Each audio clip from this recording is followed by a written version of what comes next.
ត្រឹមអ្នកកំប្លែងសម្រាប់មាសស្ងួនក៏បងពេញចិត្តទូមិនបានស្និទ្ធនេតនិតប្រលឹងមិនហ៊ាននិយាយពីងស្នេហ៍ខ្លាចស្រីនាងខឹងសុំត្រឹមអូនដឹងប៉ុណ្ណឹងក៏ព្រមការពិតបងស្នេហ៍មាសមេពេលក្រៃ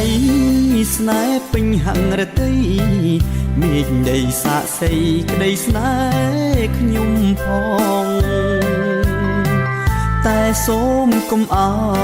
យនាងដឹងក្រែងវាខុសឆ្គងព្រោះចិត្តស្រីពងមិនមែនខ្ញុំឡើ